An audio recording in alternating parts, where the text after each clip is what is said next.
ಮುಂದಿನ ಸಿಎಂ ಆಯ್ಕೆ ಅಷ್ಟು ಸಲೀಸ ವಿಶೇಷ ಕಾರ್ಯಕ್ರಮಕ್ಕೆ ಮತ್ತೊಮ್ಮೆ ತಮಗೆಲ್ಲ ಸ್ವಾಗತ. ಇಲ್ಲಿ ತನಕ ಸಾಕಷ್ಟು ಚರ್ಚೆ ಮಾಡ್ತಾ ಇದ್ವಿ. ಆದರೆ ಸಿಎಂ ಆಯ್ಕೆ ಅಷ್ಟು ಸಲೀಸಲ್ಲ ಅನ್ನೋವಂಥದ್ದು ಗೊತ್ತು. ಯಾಕಂದರೆ ದಿವಾಕರ್ ಏನೇ ಹೇಳಿದ್ರು ಕೂಡ ಪಕ್ಷದ ಪರವಾಗಿ ಅಷ್ಟು ಸಲೀಸಲ್ಲ. ಯಾಕಂದರೆ ಬಿ ಜೆ ಪಿನಲ್ಲಿ ಎಲ್ಲವೂ ಕೂಡ ಸರಿ ಇಲ್ಲ. ಯಾವ್ಯಾವ ಬಣ್ಣಗಳು ಯಾವ್ಯಾವ ರೀತಿ ಆ್ಯಕ್ಟಿವ್ ಆಗಿವೆ ಅದೆಲ್ಲದನ್ನು ಕೂಡ ಜನ ಇವತ್ತು ನೋಡ್ತಾ ಇದ್ದಾರೆ.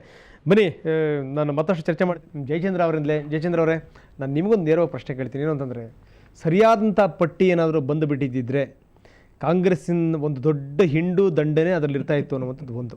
ಸೊ ಎರಡನೇದು, ನಿಮಗೆ ಇನ್ನೊಂದು ಪ್ರಶ್ನೆ ಕೇಳ್ತೀನಿ, ನಾನು ಡೈರೆಕ್ಟ್ ಪ್ರಶ್ನೆ ಕೇಳ್ತೀನಿ.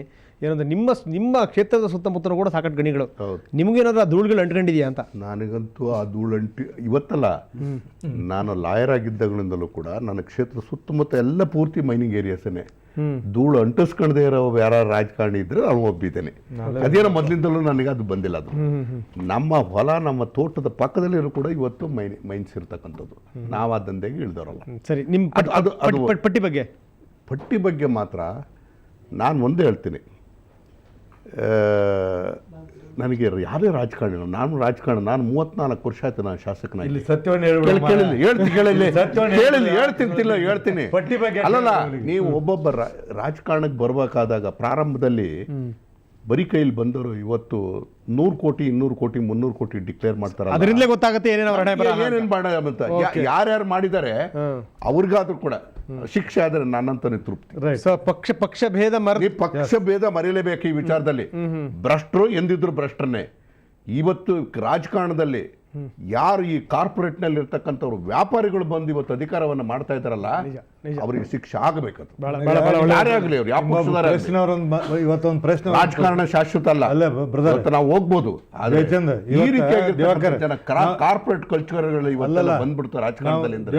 ನಾಳೆ ಚುನಾವಣೆ ಫೇಸ್ ಮಾಡೋದೇನಂಗೆ ಇವ್ರೆ, ನಾವೊಂದು ಪ್ರಶ್ನೆ ಹೇಳ್ತೀನಿ. ಇವತ್ತು ಒಬ್ಬರು ಮೀಡಿಯಾದವರು ನನ್ನ ಫ್ರೆಂಡ್ ಬಂದಿದ್ರು. ಏನ್ರಿ ಹೊರಟ್ಟಿ ಅವ್ರ, ನಿಮ್ಮ ಶಾಸಕರ ಮುಂದೆಲ್ಲ ಕೋಟಿ ಕಾರಣ ಅದಾವಲ್ಲ ಅಂತಂದ್ರು. ಯಾವಾಗೂ ನಾನು ಲೈಫ್ದಾಗ ನೋಡಿದ್ರಿ, ಕೋಟಿ ಗಂಟ್ಲೆ car, MLA board MLC board ನಿಮ್ದು ಯಾವ್ದು ಐತೆ ಅಂತ ಕೇಳಂದ್ರು. ನೋಡ್ಕೊಳಪ್ಪ ಯಾವ್ದು ಇರ್ಬೋದು ನಮ್ದು ಅಂತ ಹೇಳಿದೆ ನಾನು. ಶಾಸಕರ ಬೋರ್ಡ್ದಾಗ 190% MLAಗಳು ಯಾರು ಇರೋದಿಲ್ಲ ಈಗ. ಅದನ್ನ ಹೇಳಿದ್ರೆ ಇವತ್ತು ನಮಗೆ ಕಲ್ಪನಾನೇ ಇರಲಿಲ್ಲ. ಪ್ರಶ್ನೆಯವ್ರೆ, 190% ಶಾಸಕರಲ್ಲಿ MLAಗಳು ಯಾರು ಇಲ್ಲ, 90% ಯಾರು ಇಲ್ಲ. ನೊಣ ಹೊಡಿತಿದೆ. ಕಾರುಗಳೆಲ್ಲ ಕೋಟಿ ಕಾರುಗಳೆಲ್ಲ. ಹಂಗಾರೆ ಹೆಂಗ್ ಬಂತದ್ ನಾನು ಪ್ರಶ್ನೆ ಕೇಳಿದ್ರು, ನಾ ಮಾತಾಡ್ಲಿಲ್ಲ. ಇದ್ದು ಹೇಳ್ಬಿಡ್ತೀನಿ. ಒಂದಿಷ್ಟು ಖಾಲಿ ಮಾಡಿಸಿ, ಯಾರು ಜನಗಳಿಗೆ ಸೂರಿಲ್ವಲ್ಲ, ಏನ್ ಮಾಡಕ್ ಆಗೋದಿಲ್ರಿ. ಇದೆಲ್ಲ ಏನ್ ಮಾಡೋದು ಬಹಳ ಕಷ್ಟದ ಕೆಲಸ ಇದೆ. ನಾವು ಹೇಳ್ತೀವಿ, ನಾವಿಲ್ಲೆಲ್ಲ ಮಾತಾಡ್ತೀವಿ. 3 ಮಂದಿ ನಾವು ತಿಳುವಳಿಕೆ ಇದ್ದವರು ಪ್ರಜ್ಞಾವಂತರಿದ್ದೀವಿ. ನಮ್ಮ ಕಾನ್ಸಿಯಸ್ನ ವಿರುದ್ಧ ನಾವು ಮಾತಾಡ್ತೀವಿ. ಎಷ್ಟೋ ಸರಿ ನಮ್ಮ ಕಾನ್ಸಿಯಸ್ ವಿರುದ್ಧ ಮಾತಾಡ್ತೀವಿ. ಆನೆಸ್ಟ್ ಆಗುತ್ತೆ, ನಾಚಿಗೆ ಬರ್ತಿದೆ. ಈಗೆಲ್ಲ ಇಂಥವ್ರು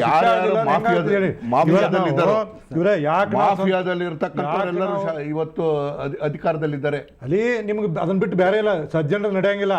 ಸಜ್ಜನ ರಾಜಕಾರಣಿ ಇವತ್ತು ಇಲ್ಲಿ ಬದುಕಕ್ಕೆ ಸಾಧ್ಯ ಇಲ್ಲ. ಆ ಪರಿಸ್ಥಿತಿ ನಿರ್ಮಾಣ ಆಗಿದೆ. ಇವತ್ತು ನಾವು ಯಾಕೆ ಲೋಕಾಯುಕ್ತ ಅಪ್ರಿಷಿಯೇಟ್ ಮಾಡ್ತೀವಿ ಅಂದರೆ, ಇಷ್ಟೆಲ್ಲ ಮಾಡಿದ್ರಲ್ಲ, ಅಟ್ಲೀಸ್ಟ್ ಒಂದು ಏನೇ ಇರಲಿ ನಮ್ಮ ಇದರಿಂದ ಅವ್ರು ಮಾಡಿದಾರಲ್ಲ, ಇಡೀ ದೇಶಕ್ಕೆ ಮಾದರಿಯಾದಂಥ ಒಂದು ಎಲ್ಲಿ ನೀವು ಹುಡುಕಿದ್ರು ಸಹಿತ. ಅಲ್ಲ, ಇನ್ನೊಂದು ಆಪತ್ತು ಕಾದಿದೆ. ಬಹುಶಃ ಇವರು ಏನಾದರೂ ಸರ್ಕಾರ ಮಾಡಿ ಇನ್ನೊಂದು 2 ವರ್ಷ ಇದ್ರೆ ಪುಣ್ಯ. ಏನಾದ್ರು ಚುನಾವಣೆ ಬಂದರೆ ಭಾಳಷ್ಟು ಜನ ಚುನಾವಣೆ ಇವತ್ತು ಕಂಟೆಸ್ಟ್ ಮಾಡೋದಕ್ಕೆ ಹೋಗದೆ ಇರತಕ್ಕಂಥ ಜನ ಬಹಳಷ್ಟು ಹೇಳ್ತೇನೆ. ಏನಾಗಿದೆ, ಚುನಾವಣಾ ವ್ಯವಸ್ಥೆ ಬಗ್ಗೆ ಅವ್ರು ಹೇಳ್ತಾ ಇದ್ರು. ನಾನು ನಮ್ಮ ಶಿವಮೊಗ್ಗ ಜಿಲ್ಲೆಯಲ್ಲಿ ಒಬ್ಬ ಹಿರಿಯ ರಾಜಕಾರಣಿ ಇದ್ದಾರೆ, ಕೋಣಂದೂರು ಲಿಂಗಪ್ಪನವರು. ಅವರು 72ರಲ್ಲಿ ತೀರ್ಥಹಳ್ಳಿಯಿಂದ ಗೆದ್ದಾಗ 8,500 ಓಟು ತಗೊಂಡು 8,500 ರೂಪಾಯಿ ಖರ್ಚು ಮಾಡಿ ಅವ್ರು MLA ಗೆದ್ದಿದ್ರು ಅಂತ ಹೇಳಿದ್ರು. ಇವತ್ತು ಚುನಾವಣೆಗೆ ಮೊದಲೆಲ್ಲ ಚುನಾವಣೆಗೆ ಒಬ್ರು ಯಾರಾದರೂ ಒಂದು ಊರಿಗೆ ಹೋದರೆ ಆ ಊರಿನ ಹಿರಿಯರು ಬಂದು ಕಾಪಿ ಗೀಪಿ ತಿಂಡಿ ಕೊಡೋರು. ಈಗ ಯಾವ ಊರಿಗೆ ಹೋದರೂ ಕೂಡ ಯಾರು ನೀವು ಬಂದಿದ್ದೀವಿ ಯಾವುದೇ ಪಕ್ಷದವ್ರಿಗೆ, ನಾನು ಯಾವುದೇ ಪಕ್ಷ ನೀವು ಅಂದರೆ ಜನಪ್ರತಿನಿಧಿಗಳು ಅಂದರೆ ಅವರು ಸಮಾಜ ಸೇವೆಯನ್ನು ಮಾಡ್ತಾ ಇದ್ದಾರೆ, ಬಂದಿದ್ದಾರೆ ಎಂಬ ಪರಿಕಲ್ಪನೆ ಇಲ್ಲ. It has become like A investment. ಇವತ್ತು ಚುನಾವಣೆ ಎಂಬುದು ಇದು ಇನ್ವೆಸ್ಟ್ಮೆಂಟ್ ಆಗಿದೆ. ಜಯಚಂದ್ರ ಅವರು ಏನು ಹೇಳಿದ್ರು, ಇವತ್ತು ಏನೇನಾಗಿದೆ ಅಂದರೆ, ಇವತ್ತು ಉದ್ಯಮಪತಿಗಳು ಏನು ರಾಜ್ಯಸಭೆಗೆ ಎಂಟರ್ ಆಗಿ ಶುರು ಮಾಡಿದ್ರು ನೋಡಿ. ಉದ್ಯಮಪತಿಗಳು ಅದು ಯಾರೇ ಇರ್ಬೋದು, ಅದು KK ಬಿರ್ಲಾ ಪ್ರಾರಂಭ ಆಗಿ ವಿಜಯ್ ಮಲ್ಯ ಬಂದ್ರು, MM ರಾಮಸ್ವಾಮಿ ಇವರೆಲ್ಲರೂ ಬಂದ್ರಲ್ಲ. ಇವರಿಗೂ ಈ ಕರ್ನಾಟಕದ ಸಾಮಾನ್ಯ ಜನರಿಗೂ ಒಂದು ಅಕೌಂಟಬಿಲಿಟಿ ಇರಲ್ಲ.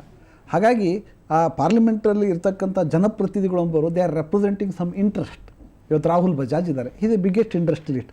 ಆದ್ದರಿಂದ ಚುನಾವಣೆಗೆ ನಿಲ್ಲತಕ್ಕಂಥ ವ್ಯಕ್ತಿ ಆತ ಅದಕ್ಕೆ ಕೆಲವೊಂದು ಮಾನದಂಡಗಳನ್ನ ಹಾಕೋ ಅನಿವಾರ್ಯತೆ ಇದೆ. ಇವತ್ತು ಅಮೆರಿಕದಲ್ಲಿ ಇದೆಯಲ್ಲ, the American president will be naturally Born for 2 terms. ಇಲ್ಲಿ ಒಂದು ಮಾತನ್ನು ಹೇಳ್ತೀನಿ ನಾನು. ಯಾಕೆ ಮಾತನ್ನು ಹೇಳ್ತಾ ಇದ್ದೀನಿ ಅಂದರೆ, ಎಲ್ಲ ಕೆಟ್ಟು ಹೋಗಿದ್ದಾರೆ. ಹೊರಟ್ಟಿನವ್ರು ಮರ್ತಿರಬೇಕು. ಹಿಂದೊಂದು ಸರಿ ಚರ್ಚೆ ಮಾಡ್ತಿರುವಂಥ ಸಂದರ್ಭದಲ್ಲಿ ಹೊರಟ್ಟಿನ ಏನಾದ್ರು ಹೇಳಿದರು, ಏನೂ ಇಲ್ಲದೇ ನನ್ನ ಹತ್ರ 5,000 ರೂಪಾಯಿ ಮಾತ್ರ ಇತ್ತು ಜೇಬಲ್ಲಿ, ನಾನು ಯಾವುದೋ ಒಂದು ಹಳ್ಳಿಗೆ ಹೋದೆ, ಜನ ಹೆಂಗ್ ನನ್ನ ಮುತ್ತಾಕೊಂಡ್ರು ಅಂತಂದ್ರೆ ನೀವು ಮರ್ತೀರ ಅನ್ಸುತ್ತೆ ಬಹುಶಃ. ಜೇಬಲ್ಲೇ ಕೈ ಹಾಕಿ ತಗೊಂಡು ಹೋಗ್ಬಿಟ್ರು. ನೀವೆಂತ ನಾಯಕರಿ ದುಡ್ಡಿಟ್ಟಿರುವ ಅಂತ ಕೇಳಿದ್ರು. ಸರ್, ಜನ ಖಂಡಿತ ಬೈದಿರ್ತಾರೆ, ಇಷ್ಟು ದೊಡ್ಡ ಲೀಡರ್ ಬರೀ 5,000 ಇಟ್ಕೊಂಡಾರೆ. ಹೇಳಿಲ್ಲ ಅದನ್ನ. ಆಯ್ತಲ್ಲ, ಈಗ ಸಮಯದ ಅಭಾವ ಇದೆ.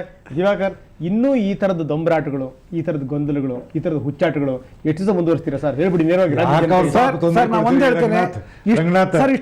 ತೊಂದರೆ ಕೊಡ್ತೀರಿ ದಿವಾಕರ್, ಉಸಿರು ಬಿಡಕ್ ಆಗೋಲ್ಲಪ್ಪ. ಯಾಕೆ ತೊಂದರೆ ಕೊಡ್ತೀರಿ? ಇಷ್ಟೆಲ್ಲ ಗೊಂದಲಗಳು ಎಲ್ಲ ಆದ್ರೂ ಕೂಡ ನಮ್ಮ ಪಕ್ಷ, ನಮ್ಮ ಪಕ್ಷದ ನಿಲುವು, ಪಕ್ಷದ ತೀರ್ಮಾನ ಮತ್ತು ಪಕ್ಷದ ಮುಖಂಡರಾಗಿರ್ತಕ್ಕಂಥ ಯಡಿಯೂರಪ್ಪನವರು, ಈಶ್ವರಪ್ಪನವರು ಇವರೆಲ್ಲರೂ ಸೇರಿಕೊಂಡು ಈ ರಾಜ್ಯಕ್ಕೆ ಖಂಡಿತವಾದ ಒಂದು ಒಳ್ಳೆ ತೀರ್ಮಾನ ತಗೋತಾರೆ. ಅದರಿಂದ ನಾಡಿದ್ದು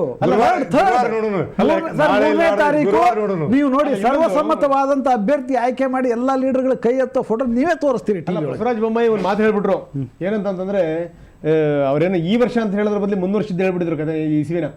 ಸೊ ಅದನ್ನ ನೋಡಿ ಇನ್ನೂ ಜನ ಗಾಬರಿ ಆಗೋಗ್ಬಿಟ್ಟಿದ್ರು. 2012 ಅಂತ ಬೇರೆ ಹೇಳ್ಬಿಟ್ಟಿದ್ರು ಅವರು. 2012 ತನಕ ನಿಮ್ ಗೊಂದಲಗಳೇ ಮುಂದುವರಿಯಲ್ಲ. ಹಂಗಾದ್ರೆ ಲೋಕಸಭೆ ಅಂತ ತಿಳ್ಕೊಂಡಿರೋ ಬಸವರಾಜ ಬೊಮ್ಮಾಯಿ, ಲೋಕಸಭೆ ಎಲೆಕ್ಷನ್ 2012 ಅಂತ ಬೇಗ ಗೊಂದಲ ಬಗೆಹರಿತಿ ಅಂತೀರಿ ನೀವು? ಖಂಡಿತವಾಗಿ ಪ್ರಬಲವಾಗಿದೆ. ಖಂಡಿತವಾಗಿ ನನಗೆ ಸಂಪೂರ್ಣವಾಗಿ ಅದ್ರ ಮೇಲೆ ವಿಶ್ವಾಸ ಇಲ್ಲ.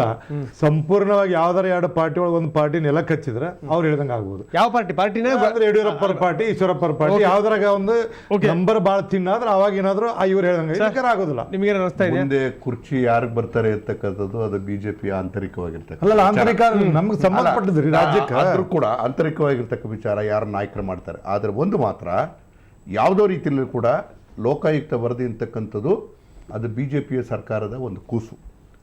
ಅಂದರೆ ಯಾವುದೇ ರೀತಿ ಆದರೂ ಕೂಡ ಅದನ್ನು ಅನುಷ್ಠಾನ ಮಾಡ್ತಕ್ಕಂಥ ಜವಾಬ್ದಾರಿಕೆಯೂ ಕೂಡ ಇವತ್ತು ಬಿಜೆಪಿ ಪಾರ್ಟಿ ಮೇಲಿದೆ ಅಂತಕ್ಕಂಥದ್ದನ್ನ ಮರಿಬಾರ್ದು. ಆ ದೃಷ್ಟಿಯಿಂದಲಾದ್ರೂ ಕೂಡ ಎಲ್ಲ ಒಂದು ಕಡೆ ಹಿಂದೆಲ್ಲ ಲೋಕಾಯುಕ್ತರ ನೇಮಕಕ್ಕೆ 2 ವರ್ಷ ಖಾಲಿ ಇಟ್ಟಿದ್ರು. ಈಗಿನ ಹಾಲಿ ಲೋಕಾಯುಕ್ತರು ನಿವೃತ್ತರಾಗುವ ಪೂರ್ವದಲ್ಲೇ ಲೋಕಾಯುಕ್ತರು ನೇಮಿಸುವ ಕರ್ಕೊಂಬಂದ್ ಏನ್ ಗೌರವ ಮರ್ಯಾದೆ ಮಾಡಿದ್ರೆ ಅಂತ ಜನಗಳಿಗೆ ಗೊತ್ತಿದೆ ಸರ್. ಸುಮ್ಮನೆ ಬೇಡ, ಈಗ ಅಂತೂ ಗೊಂದಲಗಳೆಲ್ಲ ಬಗೆಹರಿಸಿಲ್ಲ. ಹೊಸ ಲೋಕ ಶಿವರಾಜ್